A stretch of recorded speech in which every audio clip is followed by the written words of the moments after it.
তো চুরি করে নিয়ে আসা মানি প্ল্যান্টগুলোর একটু ব্যবস্থা করতে হবে, তার আগে এটাকে একটু পরিষ্কার করে নিতে হবে। সেই জন্য আমি কাটার আর জল নিয়ে বসে পড়েছি, কারণ এগুলো একটু নোংরা আর কাদা জায়গায় ছিল বলে ভালোই নোংরা হয়ে গেছে। তো আগে এগুলোকে পরিষ্কার করতে হবে, তার আগে কেটে নিতে হবে।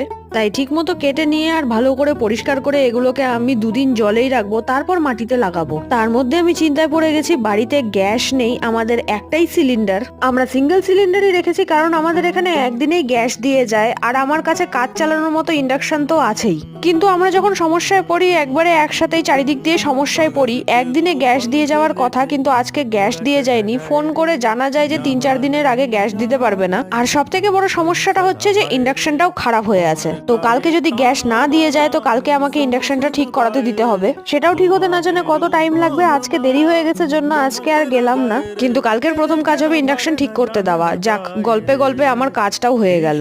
এবার এভাবে 2 দিন রেখে তারপর মাটিতে লাগিয়ে দেবো।